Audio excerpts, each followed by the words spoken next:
I would argue that the suburbs is where not just my target audience is, but where our collective target audience is.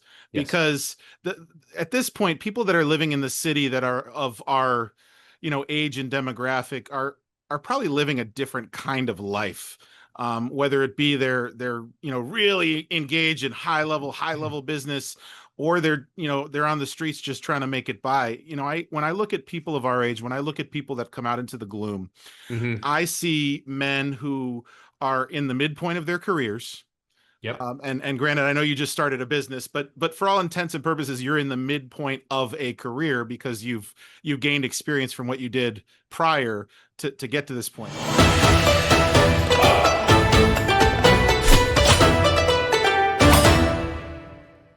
Welcome to the Balance Blade, where we lead with edge and we sharpen all of our instincts here. I'm here with a good buddy of mine, Mr. Brett Shepard, or as I know him, Bedpan, as he knows me as a Spit Valve. Yep. Um, we met through the organization F3, which, if you are familiar with my channel or just me in general, you know about. But Mr. Bedpan here is what I would call one of the OGs for my current area. You want to talk about that briefly, how you came to it, and also tell us about these Yeah. funny nicknames, because mine is Spit Valve, so I'll leave you with that. Well, I might actually need to be renamed. So let's go back into the time machine here to August of 2019, and one of my buddies, whose F3 name is Trickle, had started F3 probably about 5 or 6 months prior to me. So he kept chirping about this in my ear, and I kept giving him the excuses, just like we hear from pretty much every man. Too early, my back hurts, I don't want to do this, whatever the excuse is. And then he finally goes, all right, Brett, we got an AO or a workout location in the neighborhood right next to you. There's no excuses. Sign up because he's with Naperville. So Naperville is like that next town north of us. That's a beautiful area. So I was like, okay, you know what? If he's this passionate about it, I'm doing myself a disservice by not at least trying it once. And I think a lot of people don't try things for that first time out of whatever reluctance or fear. So I was like, all right, sign me up. I was kind of thinking about doing a CrossFit gym or something like that. I was like, this could fit the mix. So I go over there and have one of the most amazing and humbling experiences ever as a guy that thought he was in shape going to the gym, doing the Stairmaster for, 20 minutes. I got handed to me what it means to physically have stamina and that body weight strength that you get from more hit-based exercises. And I fell in love. I was like, this is amazing. So we're on top of this hill that we call the Ridge, and we're in a circle, and people are like, tell us about yourself. You got kids, hobbies, blah, blah, blah. I go, well, I own a healthcare business. And next thing you know, that opened the floodgates, and they went down the ladder of all things healthcare. And they tried to get to as bottom as they could. And Bedpan was where they landed, and the group just erupted into laughter. And they're like, that's his name. And I look over, I'm like, this is awful. And what was funny is that that was August of 19. So then my wife is now hearing about this nonsense of this fitness group. Why are you getting up early? You're waking me up. What's going on? So then I bring her out to the Christmas party, and they have name tags. And what did she get? Mrs. Bedpan. And from that point forward, it was official that of the bedpan. And now it doesn't really resonate with that shiny silver object you see like in the pictures or old movies, but it just really is just that alter ego, that name that we associate to, just like Spit Valve.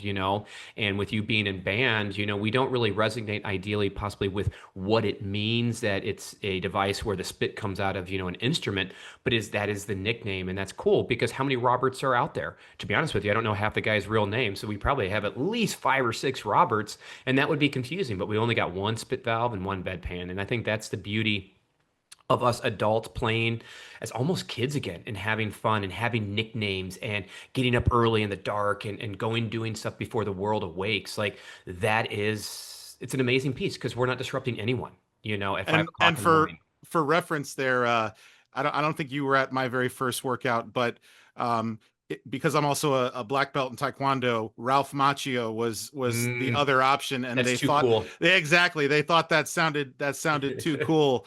So yeah, and I think it's interesting too. You talk about not knowing some people's names, because the guy that gave me that nickname, his name is now escaping me now. He owned the brewery, and we don't see him anymore. The Oh, Duffman, from Go Duffman. Brewing? Yeah, Duffman. Duffman. He Hmm. gave me that nickname, and as it turned out, my mother and his wife would get together with our daughters when they were in preschool together, at Apple Tree Preschool, and they would Okay. go to the playground at what we call the Coliseum. And we didn't realize this until I added Duffman on Facebook, and all of a sudden he's Facebook stalking me, and he realizes he's friends with my mother on Facebook. Wait, why is my mom connected to you? All right, It's Stifler. This is a little weird. uh he wants that, he can have it. But anyway, but no, it's just kind of funny. And I think that, the kind of the synthesis of all of this here is just the connection to the community and the communication that Mm, we have. And this has happened more than once where I've gotten connected with somebody through F3, and it turns out I have some other kind of connection. I think this is just kind of the funniest because it was one of the first that I was aware of, but he's also the one that called out my nickname. okay. And what's funny about the nicknames is that your nickname is one of the ones that people use to help people to become okay with their nickname Yes. if they don't like it. Yours, Yeah, yours and skid marks are probably the two that I'm always hearing. Well, we got a guy named Bedpan and we got a guy named Skid Mark, and they're both okay with it. And for those of you that obviously don't, Skid Mark refers to tire tracks, and he correct. owns, But the first thing you think about is and skid marks beside your underwear. his name is also Robert, by the way. Oh yeah, Bobby Nuno is his name, and Bobby. he Yep. owns a nice repair shop in Bolingbrook. I think another one in Chicago too. Yep. If you need service done, looking about Nuno's car repair. Shout out there. It does all my work. Probably does all half of our work. Another Yes. good reason to be involved in an organization. So, um, we talk about the men, the demographic that we serve, and so I want to talk about legacy, pressure, and purpose, and the Mm, modern weight of manhood. Um, and I sent you 3 songs. And so I want to dive right in and talk about the first song, To Be a Man, and just a little bit about the artist. Um, he is a Canadian rapper, and okay. he started making these songs and kind of hit with a couple, but this is the one that really kind of hit in the US, and it came out in 2022. So if you think about where we were in our world in Yeah. 2022, right, kind of right peak of men suck. You know what I mean? Hmm. And here was a guy. He's a black man. He looks like a black man, but he's charting on the country charts Mm, with this song, To Be a Man. And then to add legitimacy to that, he does a version of it with Darius Rucker yep. from Boys to Men, who everybody knows if they're in any space. And what's funny is You when mean I saw, Hootie and the Blowfish, right? Or is so he that's Boys right, to Men? Hootie and, no, you're right, Hootie and the Blowfish. Okay. And so that's even better because that's a little bit more modern. I think I might have said Boys to Men in one of the other podcasts I did. Oh well. It's all right. You'll But be fact checked. I will be fact checked and my videos downvoted. But when I first saw it, I knew the name Darius Rucker, but I didn't Mm. know who that was, and I thought it was his father in the. I don't know. Did you watch the video or just listen to the Yeah, song? so I watched all three of those and the variations, and it was surprising when Darius made that transition from Hootie and the Blowfish to country, and he's done a darn good job. I think he's got a great voice, and I think that gives some credibility because I had no idea who Dax was. But not Mhm. only was it a good song, I don't listen to lyrics really. I'm more of a beat guy. It just plays in the background, but I did, and I could see why all those comments of how many of those men said that they cried hearing that song. They needed that release, and I know we'll get into that piece later, but it was beautiful. Like it really hit home, and I'm glad that you're bringing this to the world. So continue on. But yes, it was great. Well, exactly. That was actually gonna be my first question. Kind of what was your initial reaction to the song? And I think it's interesting that you point out listening to the lyrics. I've been a high school teacher for years. I teach younger kids now, but I Hmm. can't tell you how many times I walk into my classroom and I hear a kid singing the lyrics to a song, and it's like, do you really? And you have teenage daughters, so you get Oh this my too. God, nope. Do you really understand what it is that you're saying? Because the reason why this kind of music is so popular, I think, is just because of the beat, and we have this desire to find like the heartbeat of our mother in the womb, and so this repetitive kind of pumping of a beat.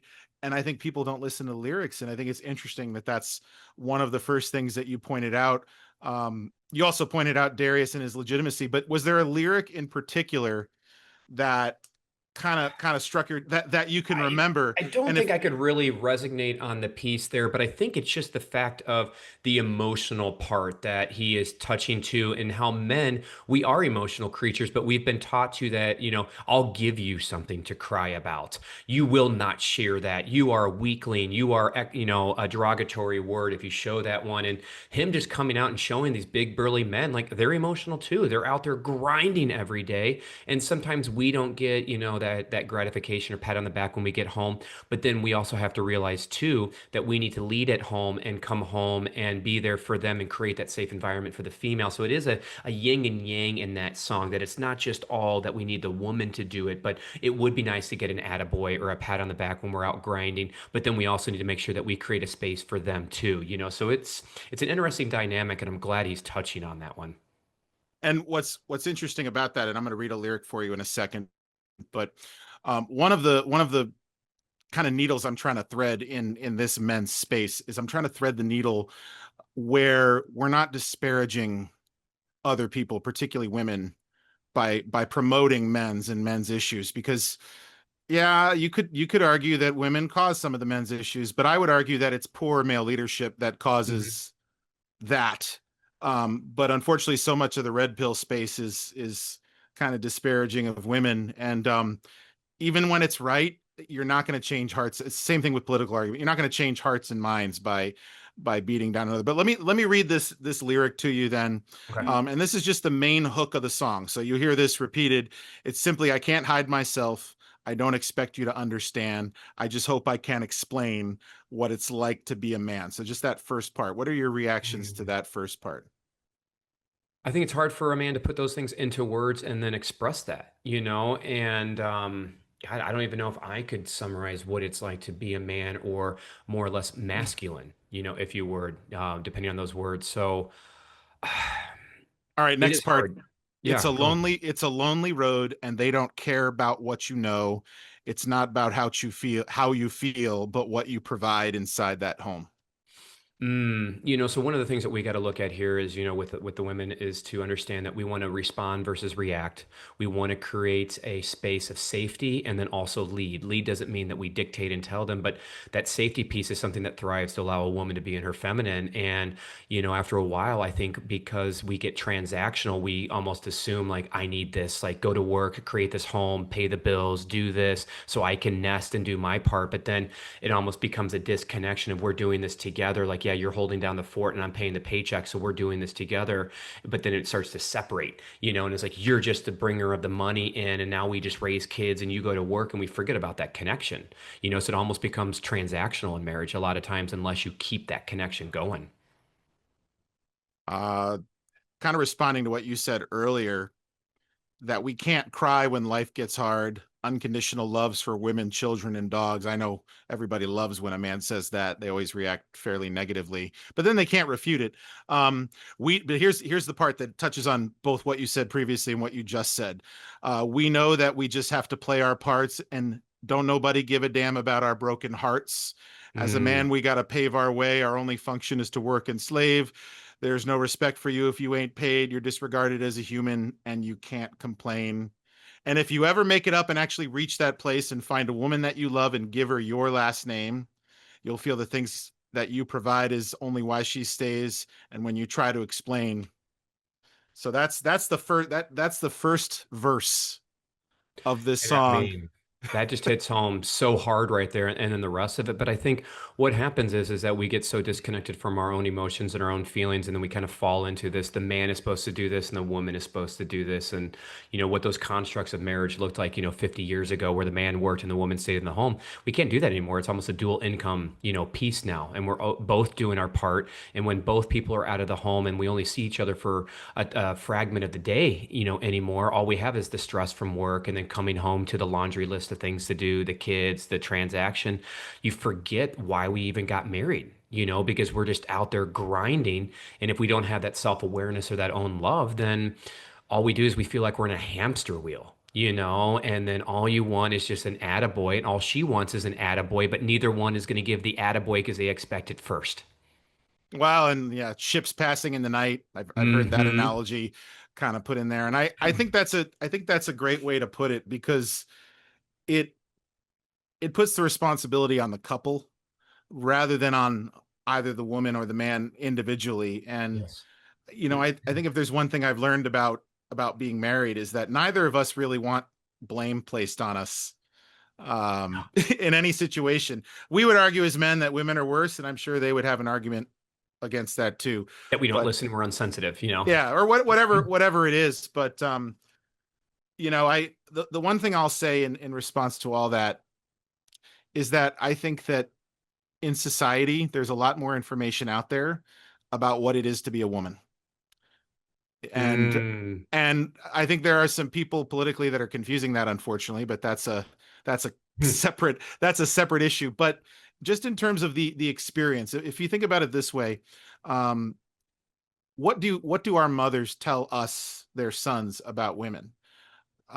They tell us how to treat women, even our fathers too. They tell us how to be respectful of women Yeah, and how to you know but not how to respond to them, not what women are going to behave like. But what do we as fathers tell our daughters about men? We don't teach them how to treat men. We tell them what to expect from men. And yeah, because we know the darkest parts of males. Um, some of us, I think, and we both have daughters. You have several, I have one, but get you. Yep, so I think we can both relate to this. We don't we don't want some man coming in and messing up our kids. But in the same respect, we consider ourselves good men. So why aren't we teaching our daughters, how to behave towards men, not just what to expect from men? So it's almost like fathers and mothers are teaching their children of the same gender, different things. Even like mothers are teaching one thing and fathers are teaching one thing, and it's opposite sides of two different coins. And it's like correct. I feel like we could be doing both. But yet now I, as a man, have to tell my son what to expect from women. And I don't know, maybe my wife can't do that. I don't know. We don't have that kind of a conversation. But what do you think about that? You're raising two daughters, so it's a little bit different. A And I'll lot of it talk. comes by, living by example, So, how do I treat, my wife? How do I communicate with her? How do we handle disagreements? How do I show love and things like that? So I think they pick up a lot of it just by what we do, not by what we say. And you're bringing up a good point there is that, raising two strong teenage daughters, I want them to be as independent as possible, and self-sufficient, but then also understand that the power of what can come from love and things like that. So I'm not going to say that I'm perfect by any means, because over the past couple of years, I started to realize more about what self-love was. And before you start to love yourself, how can I explain to somebody how to love someone else? So this has been a tricky couple of years, exploring emotions. And I love this topic here because, a lot of men think that, we're taught that our value is, what we can endure and we do it alone. But that isolation is like a killer. So we got to get out and do this together. And I don't know. I don't have an answer for you yet. I'm just trying to every day, live by the best example that I have. And sometimes all we know is the example that was passed down to us from our parents or the peer group that's around us. And then who's to tell us that that is right or wrong? So where do we go to find that information to kind of cross-reference what we've experienced to say, okay, yeah, I'm on the right track, or maybe I could tweak the way that I say this, or do we go out and get self-help books and stuff like that? I mean, there's so much out there; it's almost too overwhelming to sift through everything. And is there any core principles to what masculinity is? I have a question for you. Um, when you found out your second child, you have two children, right? Yes, $2. So when you found out your second child was going to be a girl, what was your reaction to that? I don't know if Um, maybe you can read where I'm going with this, but I'm curious what you say. Yeah, because everybody thinks, oh, you want to have the man and carry on the legacy and the name and stuff like that. I was blessed because I feel like I can associate better with women than sometimes I can with men. So I think I am destined to be a girl dad, in a lot of pieces there. And the other part too that was nice is that we had two daughters that were close in age. So I was like, okay, they have a best friend, So really the biggest one and the cliche you always hear is you just want to make sure that you have a healthy baby, and we accomplished that with both of our children. Do you regret not having a son? No, I don't think there's any regret. I think that's just the way that things were lined up. People asked, "Are you going to have a third?" And what I joke about is that in our family, my mother-in-law is of twins. My mom has twins on her side, so I knew that if I spun again and went for another child, I'll probably be You'd blessed end up with with twin two. girls. Yeah. That's a great way to put it. My wife and I, before we got married, and then obviously once we were married, and in disclosure, she got pregnant before we were married, but we already had the wedding date on the books and all that. We were engaged, so it fit nice and neatly too. My son was born on April 18th. We got married July 6th, and Okay. she lost the weight. She did a great job. June was not fun of that year, I'll be honest there, Yeah. because we were both stressed about the wedding. We had a 2 month old. She was trying to lose a bunch of weight, so she probably wasn't eating well and all that. But anyway, we decided before we got married that we were going to try to have both a boy and a girl. And um, we had some there were odds working against us because I was the only child of my mother who really couldn't have children, and it's kind of a miracle that I'm here anyway. But she had five sisters, and then my wife has two Mm, sisters, so it's a lot of girls. I don't know if there's genetics in there, but sure enough, the first one comes and it's a boy, okay. and it's almost like, all right, no The matter golden what, no child. matter what happens now, I have a son, right? Yeah. And and I think my father did a pretty good job of highlighting the importance of that after Ryan was born. But then we agreed, okay, if the next one is a boy, we're going to try for a third to try to have a girl. And if the third one comes out and we have three boys, then we're done. Yeah. But if the next one comes out and it's a girl, that we're going to stop at two. And sure enough, my daughter Eliza came a little bit longer of a wait in between because of some work related things. But um, yeah, we ended up having the matching set, the boy and the girl. And what's actually nice now is they're 5 years apart, or Hmm. 4.5 years apart. So they won't be in high school or college at the same time. And we're going to be paying for both. So, Yeah. but it also, I think, allowed me to experience their younger years more independently of each other. But Yeah. my wife still not so much anymore, but I would say in the few years after we had our daughter would still kind of get the itch about a third. Because of course her sister had three and her other sister had four. So then they're like, you should have five. And I'm like, well, two is also not represented either. So we could just have two, and then Hmm. we're all Yeah, so Crystal comes from a larger family. So she's got four siblings. They're all 11 to 13 months apart. So in one year, Crystal was in ooh, senior Irish year, and then twins, right? yep, and then her youngest sister was a freshman. So they were all in each separate grade through high school. So me growing up, my sister and I are 6 years apart.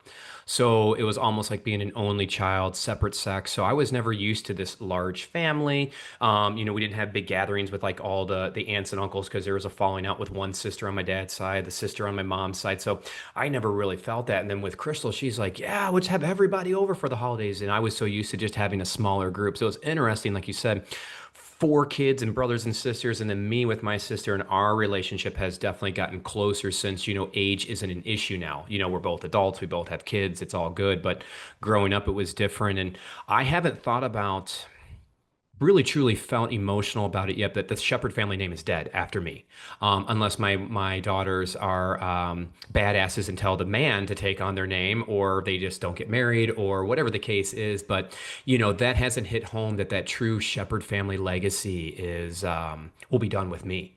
Since I don't have any boys. Let me ask you this though. Um, let's say uh, let's say somehow one of your daughters convinces their future husband to either take her name or the kid take her name. Are you really going to be happy about that?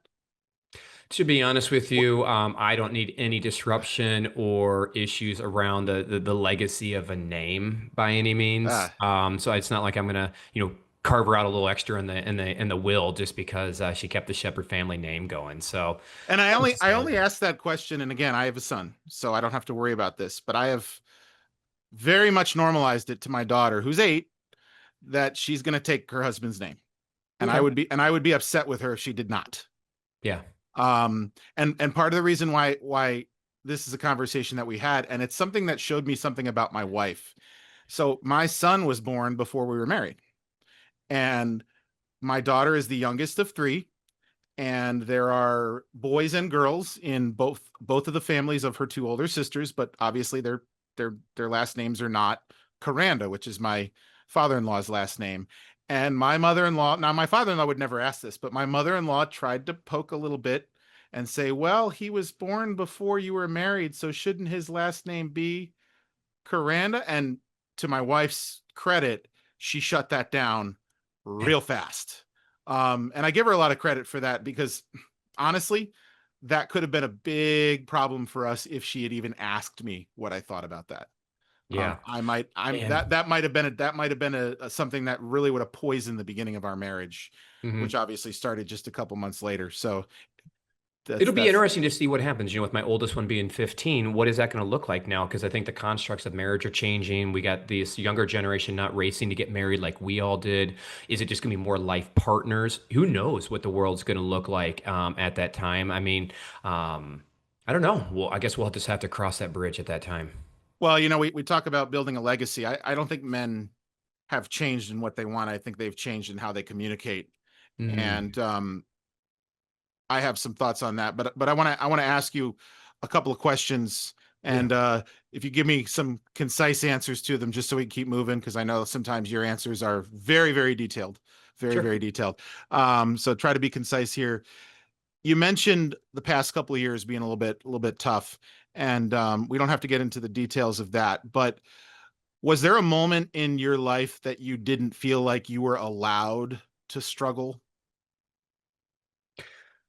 So when we sold the business and we both didn't have income coming in, when it gets back to this part of being the man, I didn't feel like the man because I wasn't being the provider of the household anymore. And at that point, I felt like there was no chance that I could not be that person, and that was a lot of pressure, on me to not be able to provide. Now we had a nest egg of money in the bank, so we weren't like destitute by any means, but that was tough to no longer be the leader of the household, to no longer be the provider, and then go through this journey of self-development. So. Well, you said that you said that you both didn't have jobs, so why were you not the leader of the household? Because again, the constructs that you see, I wasn't out working, I wasn't grinding, I wasn't making that money to come in because I had a relationship with money that I've had to undo. And it was tough, man. Let me tell you, just not having that income, not having that self-love, not feeling like a provider or whatever the traditional constructs of being the man of the relationship. It was a lot to work through, but that was So the transition I needed. so it's really irrelevant whether or not she had an income in that point. You felt like you weren't the leader because you didn't. Correct. And then, Okay, I mean, there's that been makes times of sense. resentment too, because it's like, okay, well, we built this empire together as two, and now it's me. But then that pressure has allowed me to scale my business to be able to be one.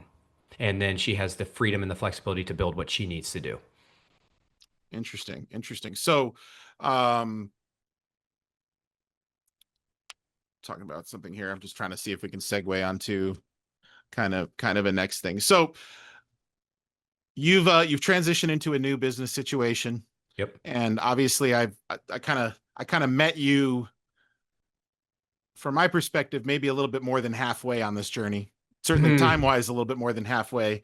Yep. Um, and I actually I dabbled in a little bit of some of the stuff that you were doing too with some of the daily challenge stuff, and the ends to that were a little bit more in your court. But um, talking about relationships with money, what does real wealth mean in the context of a legacy and self-worth? Because men, Oof. we want to leave a legacy, and I think we talk about doing that with our last name, and it talks about that in the song, but is it more than that now, particularly when there are so many resources to deal with money? That's a good one. I think we often, attach our own worth to how much we earn or what we provide. And that's really what I was relating back to is that the problem is that when money is the only measure of our success, we're never satisfied. You always want more, one more comma or something in there. So you're always chasing. So I think it's, true wealth is, about alignment. When your money is supporting the life you want and not the other way around. And then we go out and comparison is kind of that thief of joy, right? So that was one of the things I really had to battle because I created that wealth to what I was providing, and I wasn't doing either, for the family. Money supporting the life that you want instead of the other way around. What is the other way around there? Can you articulate that? I think that, we just drive and say, I need more money, I need more money, I need more money. But what is that money actually doing for you? Like, what are you trying to create? Or do you know what it is that you want and then creating enough to support that? You know what I mean? It's like maybe a simple life is what I want, and I really don't need to grind to get this big dollar amount. Because I think we I think see. happiness is with commas, but actually it's we don't even know what makes us happy. We just are told to put as much money as you can into the bank. I understand that now. So if you're out there saying I need more money, well, if you know you need X amount of dollars to do this thing, that's different than just wanting more money for the sake of wanting money. Is that kind of what you mean by that? Correct. And that's actually, you mentioned, you used the word chase before. Hmm. And does this, would you say that this concept is a big part of where men go wrong in chasing financial success? Just I the think idea that they so. just need more money, but they don't know why. Correct. And then you're chasing something that you really don't have an end to, you know? And I mean, this journey that we're on never ends. So we got to appreciate the journey that we're on.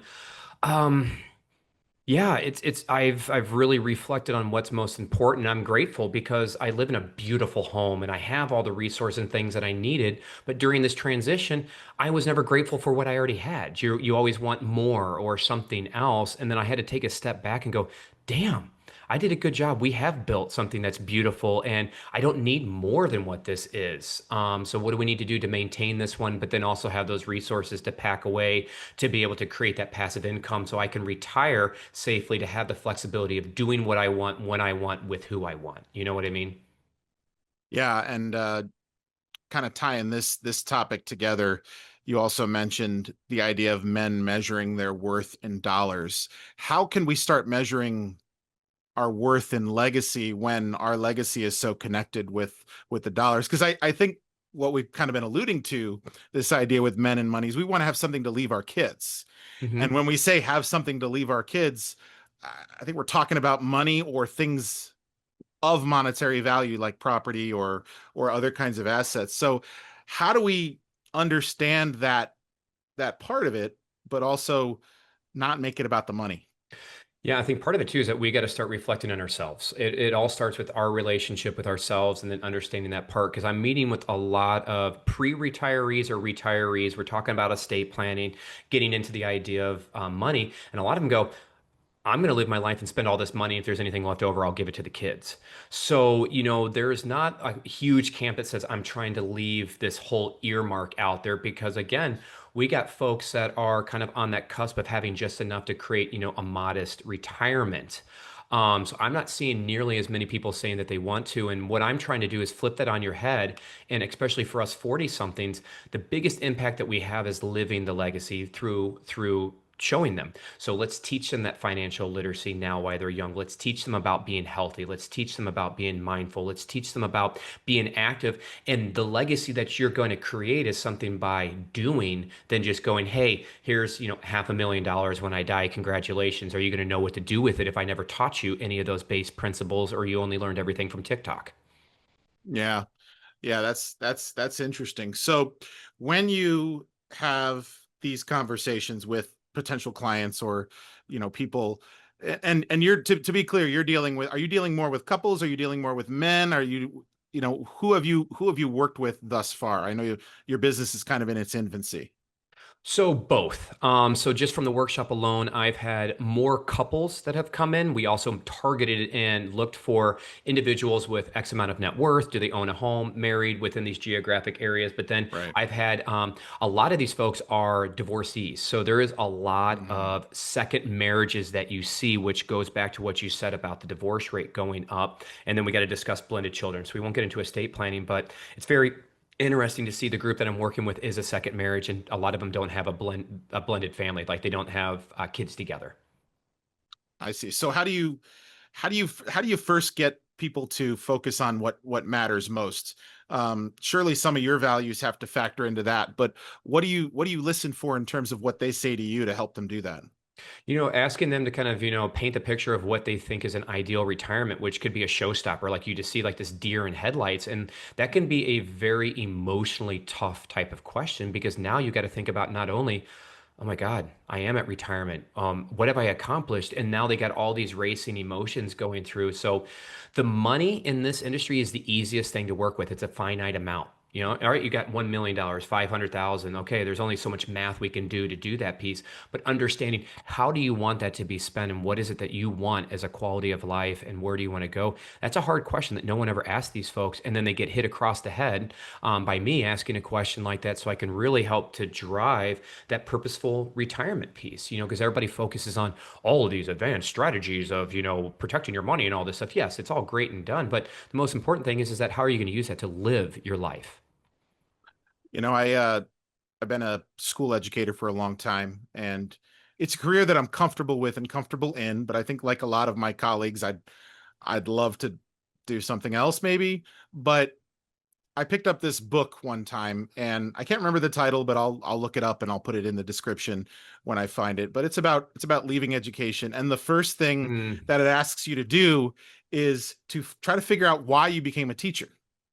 mm, And I think that teachers, when you ask them that, will say a lot of the same things. But um, you know why I became a teacher? mm. Personal glory. Okay. Explain. Well, I was a marching band director, and I wanted my marching bands to be a reflection of my creativity Okay. and of what I was interested in, and I wanted them to win.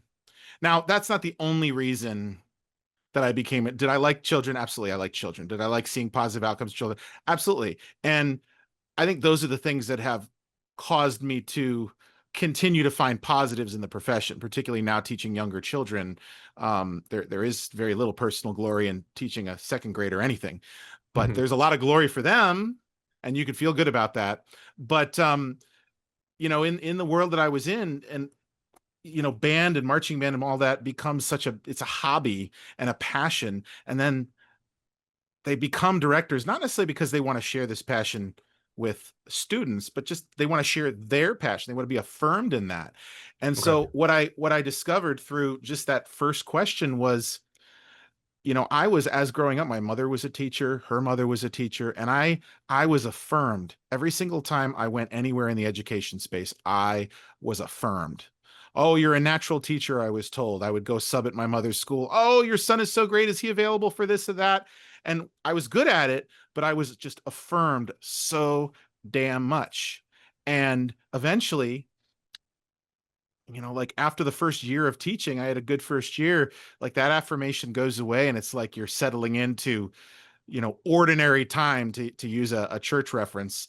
It's the Hmm. second Sunday of ordinary time, and ordinary time can be kind of boring and not very exciting, and definitely not very affirming. So I had to figure out why I was doing what I was doing for real and be honest with myself before I could look at, where I was going. And I think the thing about where I was going is I didn't really have a vision of where I was going, because what I wanted was to not be a teacher. It wasn't that I wanted to do this or that.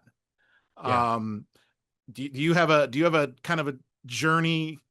And the reason why I asked this question is because you ask people about retirement, Yeah. and you ask them what their ideal retirement is like, and they can't answer.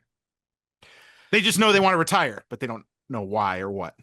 Correct, because that's all that we do is we just dangle this piece like, oh, you're going to get to retirement. It's glorious once you cross this magical threshold of whatever that age was. And for me, I think it was helping people. But what I realized is that when I left the banking sector to jump into 100% commission to get into healthcare, I was able to help people and I was able to grow and innovate and build. I like to build, I like to help people, but then it got to a point where I started to become comfortable and I just wasn't enjoying the confinement or the constraints of Medicare, insurance, the health system. Just like you love being a teacher, but sometimes the bureaucracy that comes along with a teacher, which isn't the teacher's fault, that's just unfortunately the way the system was built, squeezes out the soul and the life of great teachers, and then they just go in and they go through the habits. And then I started to go through the habits, which isn't me. And then after selling and working at the business, I was just, a glorified employee, and I lost that. And I no longer had a dream or a why. And what made helping people through that progression is that my initial why was to be a manager of a branch of a home health business, right? And that's what set me out on that destiny in 2010. Well, I got to that point, but I became an owner. Congratulations, I sold. That was gone. Now I became comfortable. I had no more dreaming. And that's what I realized later on down the road is that the reason that I felt that way is that I stopped dreaming. I wasn't not grinding, but pursuing and having fun doing that piece. So then I went over to another home health. And unfortunately, if you do what you've always done, you'll get what you've always got. That freaking uncomfortable, whatever nature followed me over there and I wasn't happy. And then I took that leap of faith and now I'm dreaming again. And I don't know exactly what the big dream is, but I do know that this movement about living your legacy and sharing with people what I learned, helping seniors transition home from the hospital, the nursing home, and seeing what it was like to either have your resources in place, have the family on board, and having your documents, that it's still stressful to come home sick and after a stroke, or coming home with no resources, no documents, and no plan in place. That crisis destroys families. And it's like, okay, my mission now is to come back in time and talk to us and allow us to understand, guys, let's just prepare and try to get as many of our ducks in a row that when this crisis comes, we're as prepared as possible. Because it's not pretty. And I did the best that I could, but there's only so much I can do in a crisis. It's interesting. I heard a quote, um, and it's I would say it's probably a red pill quote, but I think it's true. Women control the physical aspect of relationships, but men control at least the initiation of the actual relationship. Meaning, men are the one that decide if there's going to be a relationship. Women are the ones that decide if there's going to be a physical aspect.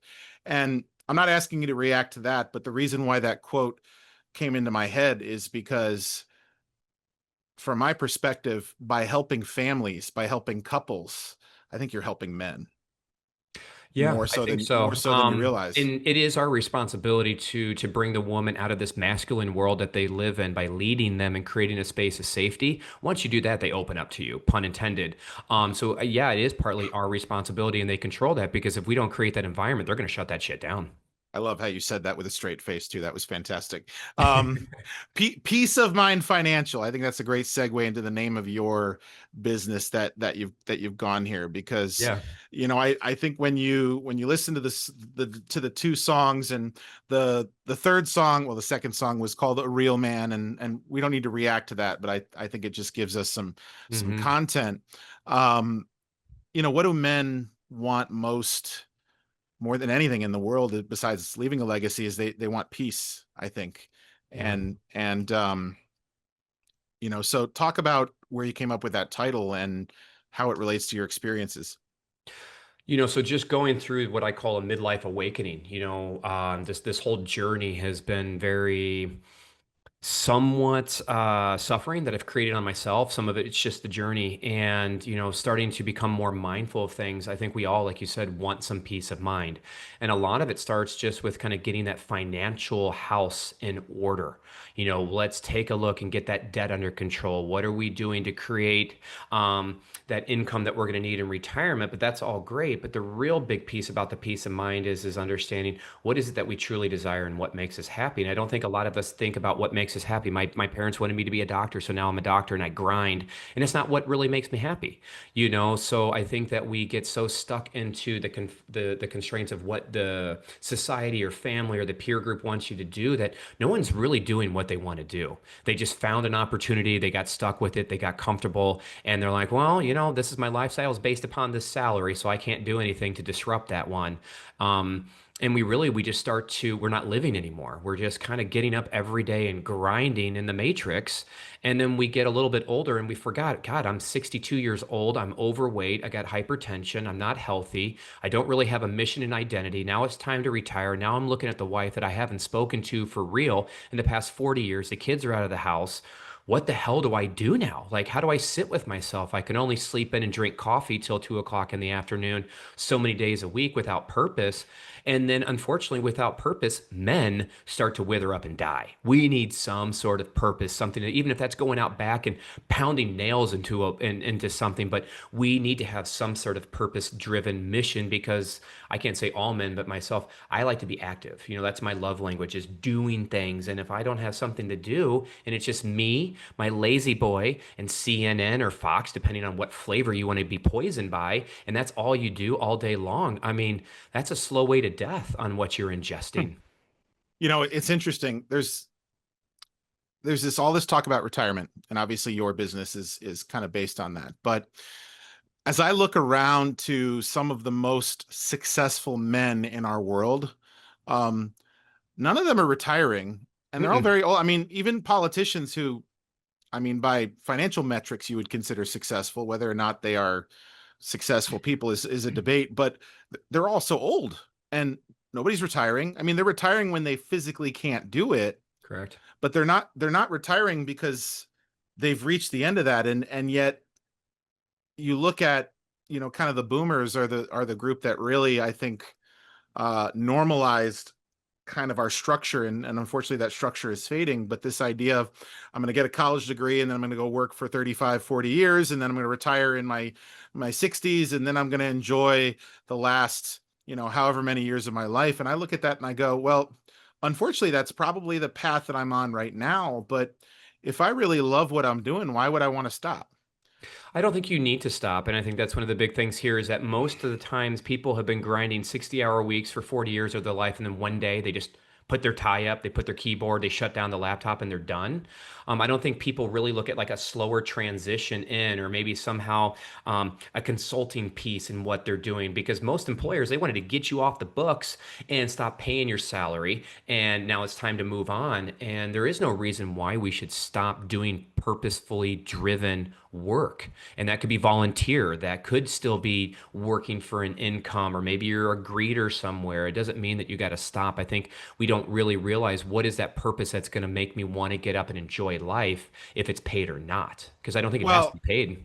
and I think that you look at kind of the history of retirement, Hmm. and you know I, there's positive and negative aspects to unions. I'm sure we can both agree on that. But obviously, when they first sort of came to be, one of their positives is that they kind of kept people from dying and being abused. And one of the ways that they kind of did that was by having the pensions and the retirement. So the companies were sort of incentivized to uh, to keep people above board for a period of time so they could pay into these pensions, and then they Yep. would receive the pensions. But people who I think were retiring because they were physically unable. They were working in factories, they were working labor, they were doing that kind of stuff. But now it's more through the lens of the more white collar jobs. Because I think people in blue collar jobs, when they want to retire, they're talking more about selling a business that they've established. Whereas white collar, it's like our 401ks and our Roths and our pensions and stuff like that. And I think, I had a couple colleagues retire this year, and they're great teachers, but they were done and they did not want to continue to be teachers. Now, many of them will come back and sub because they realize something's missing in their life, and Yep. many of them are smart enough to know that they're just going to start doing that right away, because it keeps them connected with the profession. But it's almost like retirement has changed from being something necessary because you physically couldn't do it, and then your post retirement wasn't long, maybe half a dozen years, to like people's goal. You know what I'm saying? Like, my Yeah. goal is to retire rich, but your generation and mine is not going to retire in our 50s like our parents did. My Mm-mm. mother retired from teaching at 55. I'm going to retire at 67 Yep. with my And I pension. mean, Medicare, or not Medicare, but Social Security, it wasn't supposed to be an entitlement piece that lasts to the 90s because most people didn't live that long. So it was just a way to kind of supplement when pensions started to fade to be able to offset some of the savings and things they have. And, you know, it's like, wow, we didn't expect people to be living to 90 and paying you for 30 years worth of Social Security. It's nice that we are living longer. Thank you for, this modern medicine, but I don't think the modern medicine's really getting to the root causes is how do we create health than trying to create disease management. And, the quality of life that I saw in healthcare was not a quality of life that I would ever want. And that's where, I want to put my wishes out there is that whoever you are, take me out back like old Yeller at these circumstances, because it gets very expensive for this type of care that you need to, what is the quality of life at that point? Right. Now, do you think that there's how can I put this? A difference in how we are communicating to our children about what all of this is going to look like for them versus how it was communicated to us when we were kids? Yeah, because I mean, for us, the path was is that you graduate high school, then you go to college, you buy a house, you get a job, you get married, you have a few kids, and then you retire. I want to create, something for my daughters here, which is cool, is that the Plainfield School District has what's called the incubator program. They rolled it out last year, it was a success, and it's a class that earns credits where the kids go in, they get into small groups of four, and they try to solve a problem and build a business. So they start from an idea all the way through the business plan, the funding, the marketing. And I am excited for my daughter when she's a junior to take this class because there's more than just saying, I want to be a math teacher or I want to do this. Do you really know what it's like to implement something? Like, oh, I love English. Okay, well, let's go start a business. And do you see what English language is? And could you build a business around utilizing English and solving a problem? Or I like accounting. Okay, well, do you just want to be an accountant or maybe an accountant for a firm that does something that you believe in? So I want them to understand that you can be an entrepreneur, that you can go to college, that there are different ways that we can go out there. And it's not just one set of tunnel vision. You go to college and that's all you can do. So I do want to create that opportunity for them to think a little bit bigger now than me waking up at 42 and going, God, midlife crisis, let's blow this shit up. Like maybe that we could avoid a midlife crisis if we start thinking about how the world operates on a bigger level than just go to college. Now, let me interject here real quick because your daughters will have seen both you and your wife during their formative years uh, effectively Blow being shit up. business no being well maybe you Yep. blew up one business to start another, but the point is they will have seen you venturing on your own to try Hmm. to make your bag, and whereas my children see my wife and I both effectively working for the man. She works in healthcare, which is about as bureaucratic as it gets in the public sector, in the private/public sector, and I Yep. work in education, which about as so they see both of us going to work, earning a paycheck and all that, and yet they hear both of us, and my wife is on board with this, over the last little bit, which is great, talking about you got to generate multiple streams of income and you've got to do this and that, and um you know my wife finally, and I've been chirping on this for a number of years, is not resigned to you must go to college. I think community college is right now where the compromise is, but heck, those institutions are just as good, if not better, than some of the four-year schools. But so have you found it easier to instill that sort of business mindset on your daughters because they are seeing that example from you and your wife? Yeah, I think so. At least they can see the real life example. I mean, I do know that they notice that things are a little different. We're not trying to live in a scarcity mindset, but we have been a little bit more mindful about money, just so we're not out frivolously, spending because we know that the paycheck's coming in next week, Friday. So that part has been a little struggle with them going from, it's not that we bought them everything whenever they wanted it. We did have them work for it, just like my parents did. But that probably was the biggest shock for them during this transition is asking them to be patient for mom and dad to get the legs and that, most businesses aren't profitable for a year or two, to really get to what we need to do. So I think that learning lesson hopefully will come back full circle as, I just had a great payday the other week and I took them out to dinner to say, hey, I wanted to celebrate and thank you guys for your patience. Let's go out and where do you guys want to go for dinner? And kind of sharing those small wins on what it takes to go out there and take that leap of faith to be on your own. And now I feel a lot more rewarded because I'm in control of my time and my destiny. And I love to build things. I'm a builder, I'm an integrator and a visionary. So hopefully they can see that passion and figure out what makes me happy and can I build or envision something around that. And I'm just waking up to these conversations and sharing that with them, Robert. So I'm not an expert by any means, but I have awareness to the fact of what else I need to do before my 15 and 12 and 13-year-old are out of the house. I got a few more years to instill morals. Healthy eating and activity has been good. Now it's the financial literacy and most importantly too, mindfulness. Because if they inherited any traits from me, they need to learn how to calm their mind and work with their range of emotions. Or they're just going to be crazy females with a range of emotions with a zero to hero guys mentality too. You know what I mean? Because they get the blend Mhm. of both of us. So that's kind of my Right. last two big pieces is financial and mindfulness. So how does all that affect when you find a solution or you work towards a solution with clients, and you look at that man, how does he change in that moment knowing that there's a pathway? Does he sit up a little taller? Does he speak more strongly?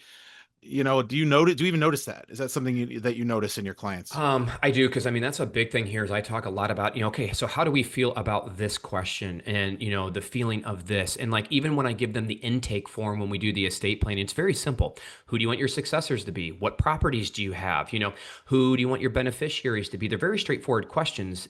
to us, but to them they're thinking about their mortality, they're thinking about the successes they have, they're basically summarizing their whole life and putting it onto a piece of paper. And that in itself, if you're not ready, is a very traumatizing thing to do. So I asked them before they go home, how does this make you feel, so I can kind of understand where I'm going to meet them at and kind of help with that nurturing. Because again, we're all procrastinators for the most part. Some of us really kick the can down the sea of denial, and other ones just need that extra little push. So kind of helps me to gauge where I'm working with an adult on how much to kind of push what their register is. But yes, you are right that once we cross that line and they start to see the results of what they're doing, and it wasn't nearly as complex as what they thought because I'm helping to hold their hand, yeah, I can see them regaining a little bit of that posture and going, I am the matriarch. That's my goal, is that, sir, you are the matriarch and you're going to live by example, because when you put these documents in place, you're not kicking that can down the road to your kids. And now we get to show the kids and teach them what your plan looks like. And oh, by the way, well, if dad's doing it, maybe it's time that I do it, because we all wish we would have done it at 20 or 30 years of age, not waiting until 70. So I'm excited to see the culmination of having son and father on the same Zoom in the same meeting, and watching the Mhm. dad share his success with the kid and now pass on some generational wisdom and getting that in place. That I think is really what I'm going to see, because I saw that relationship change with my father when we did the estate planning.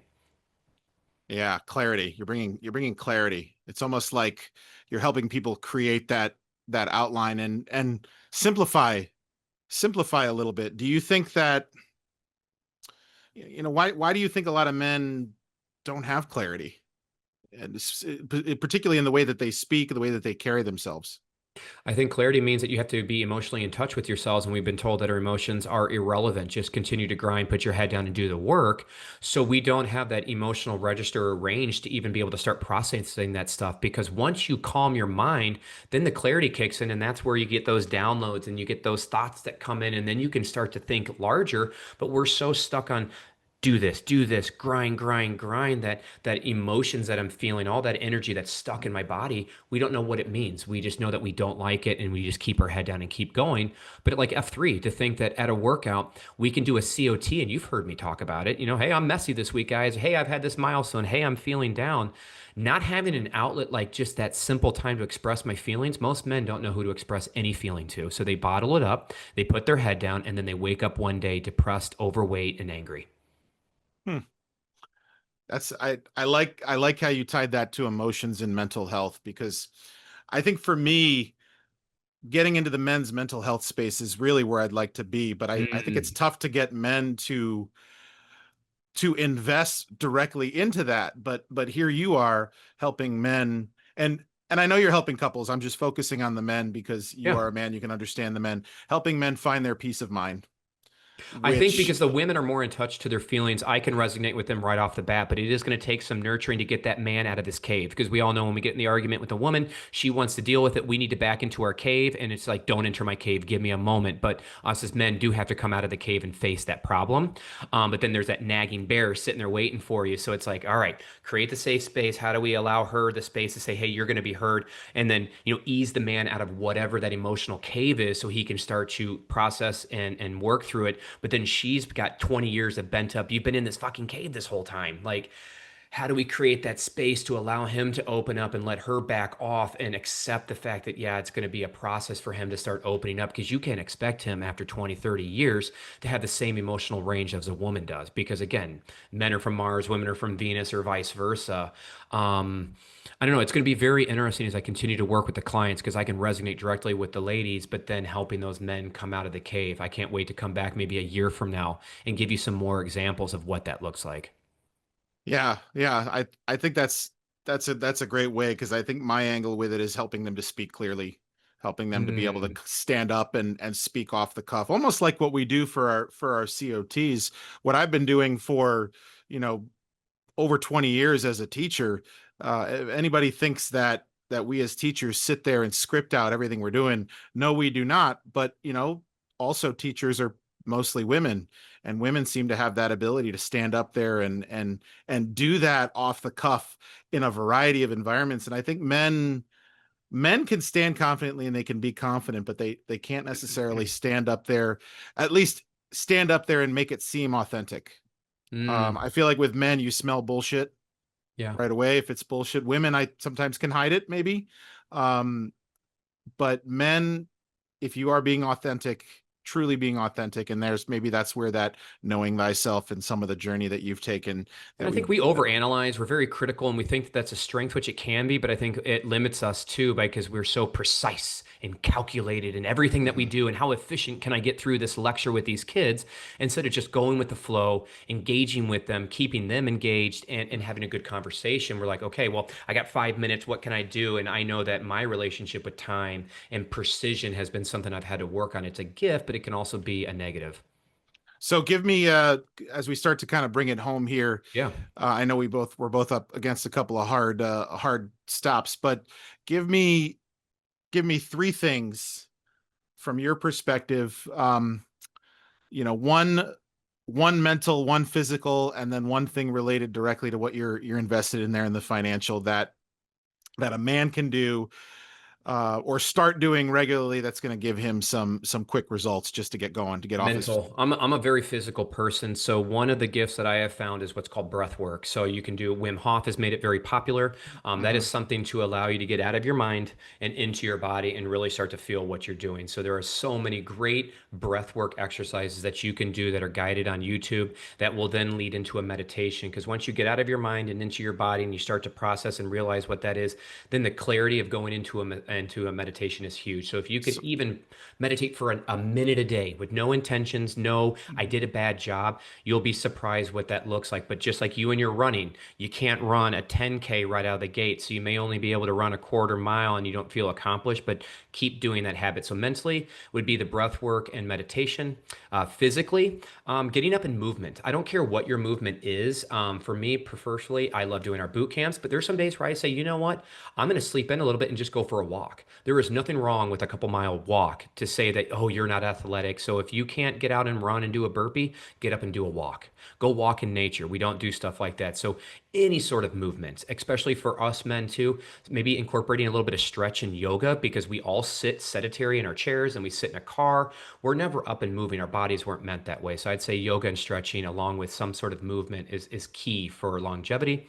And then on the financial side here is I think really kind of taking a look at, how do we spend? Because every time we get a raise, we aren't making more money to then get, oh my God, I've achieved it. Now we just spend more. It's really kind of right. taking a look here and understanding when's the last time I've taken a look in inventory of what I spend, why I spend, and what I can do. And I'm not talking about like a Dave Ramsey, this is your budget. You can't ever live life and do that stuff. But there may be some things to focus on and that delayed gratification. And we can always talk about other tools and resources. But I think just taking a moment in an inventory to see what we have, because how many subscriptions do you have that you never watch?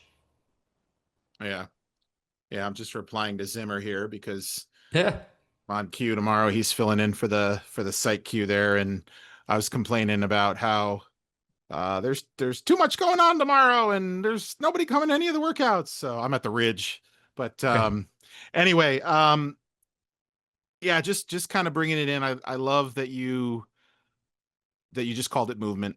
I love that you, for the mental slash physical, started with breathing. I knew where you were going with meditation, but I think so many people think meditation is just kind of sitting there quietly, Hmm. whatever. And I'm sure that you could probably do a whole podcast on that, but just the breathing, focusing Yeah. on the breathing, that's a great thing. Cause I've got this new Facebook group that I've started. It's called Move, Speak, Lead, Yes. and I think the idea behind Move is exactly what you talked about.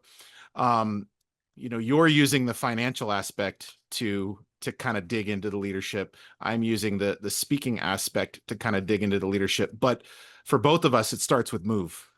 Yes. And that's something there. So I want to just kind of plug one last time your stuff, and then I'll plug mine, and then we'll get out of here. Tell people that are watching slash listening where they can find you and your information, and what those first steps would be.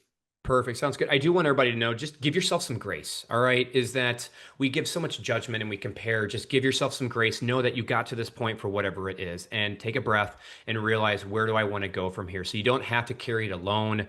Talk to your spouse, talk to your friends, someone at church, join a group like F3, something like that. But don't do it alone. Reach out, talk about it, and keep building your life that you're going to be proud of.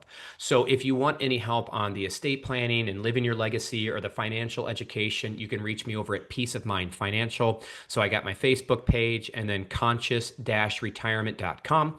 It's a work in progress, but I wanted to get my thoughts out there to the universe, and I'm working on that piece.